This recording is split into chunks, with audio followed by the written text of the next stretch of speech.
The Keystone Pipeline system, owned by TransCanada, carries oil in Canada as well as the United States. The first 3 phases of this project are already running in the United States. The Keystone Pipeline is in the 4th phase and would run a span of 1,179 miles from Hardisty, a city in the Canadian province of Alberta, to Steel City, Nebraska. The pipeline would have the capability to carry over 800,000 barrels of oil per day to refineries in both the Midwest and Gulf Coast. Because this pipeline would run through 3 states, this proposal needs U.S. approval. The proposal is controversial, especially politically, because of its potential environmental and economic impacts. The process to try to get approval has been very lengthy. President Obama initially rejected the proposal back in January 2012 because of concerns about how it would affect areas in Nebraska that are especially vulnerable environmentally. After this setback, TransCanada redrew the path of the pipeline. The new route was approved by Dave Heineman, the governor of Nebraska, in January 2013. But the Obama administration reviewed this new proposal for over a year, announcing in April 2014 that this review would be extended indefinitely due to laws already in place in Nebraska, which forced the pipeline to be reconstructed once again. When the Supreme Court of Nebraska resolved this issue in January 2015, the Keystone XL Pipeline bill passed in both the House and the Senate. However, on February 24th, President Obama vetoed this bill. There are a few ways in which the bill could reappear and eventually get passed. Secretary of State John Kerry could decide whether or not Keystone XL Pipeline is in our nation's interest, which could change the opinion of President Obama. Needless to say, the Keystone XL Pipeline is a very controversial topic, but one cannot deny that some substantial benefits would occur as a result of the pipeline. First and foremost is job creation. The construction of Keystone XL would definitely create jobs, with most of these jobs being temporary construction jobs. But the question everyone is asking is, exactly how many jobs would be created, and how many of these jobs would be permanent? Well, the answer usually depends on who you ask. TransCanada claims that 20,000 construction jobs would be created due to the construction of the Keystone XL, with 100,000 jobs being created indirectly by the pipeline. Senator John Barrasso, a Republican from Wyoming, is on record claiming that as many as 42,000 jobs would be created by the pipeline's construction. However, Democrats disagree with this notion.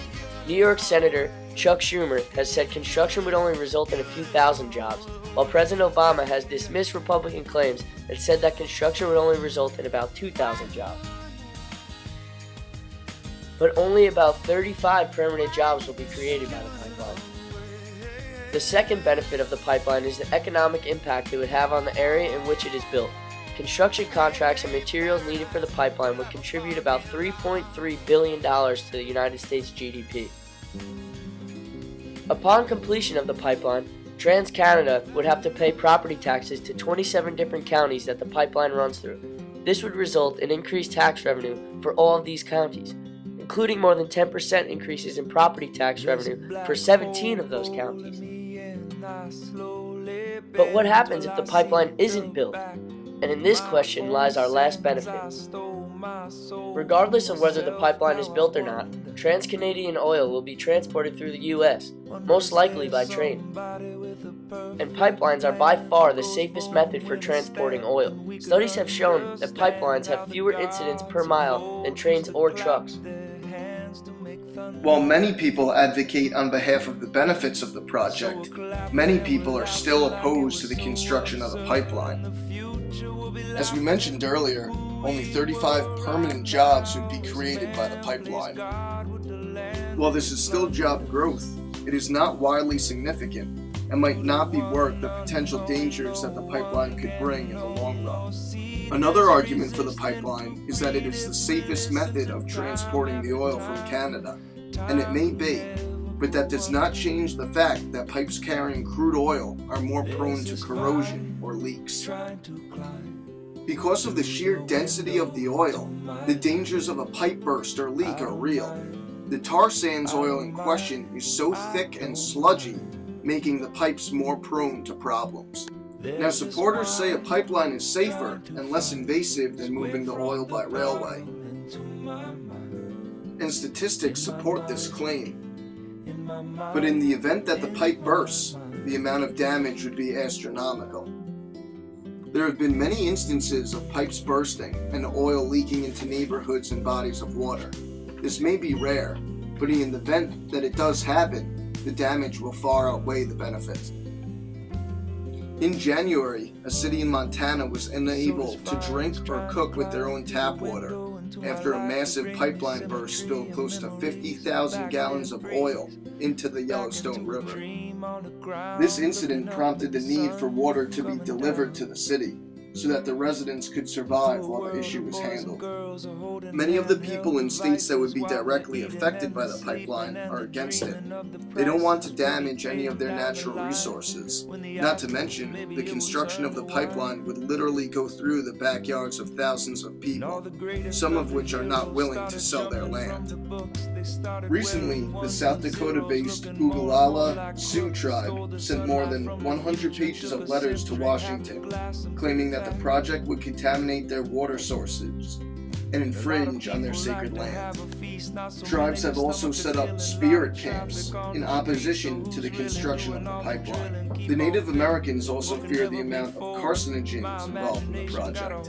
Those opposed to the project are concerned for the well-being of Earth, saying the pipeline could bring massive spills to the agricultural heartland of America, and while bringing increased emissions to an already polluted Gulf Coast. It's a real question. If all of these chemicals are moving through the pipes, where will they go? Will they harm other cities and towns? How about animals? Some of those who oppose the pipeline say the amount of pollution brought on by the use of fossil fuels needs to end. How will we ever begin to reduce our carbon footprint if we are just looking for new ways to transport oil that will eventually be burned? It seems like a step in the wrong direction, doesn't it? Most energy and policy experts say the battle over Keystone overshadows the importance of the project as an environmental threat or an engine of the economy. The director of the Environmental Economics program at Harvard is quoted saying, "The political fight about Keystone is vastly greater than the economic, environmental, or energy impact of the pipeline itself. What began as a dispute of burying a 36-inch pipe has evolved over time into a larger struggle over political mobilization and ultimately political power." The reasoning is that environmentalists were disappointed that Obama failed to pass the climate change bill in his first term, so they wanted to push him on environmental issues. The pipeline was their perfect symbol. Environmentalists staged protests in front of the White House against the pipeline to scare Obama into thinking he would lose voting support if he passes the bill. Here is where it gets even more interesting. Those protests created an opening for the Republicans. A Republican energy lobbyist looked into the issue, and as you can see from the picture, the poll shows that Americans generally supported the pipeline. Republican consultants now advise their candidates to take on the issue, and so they did.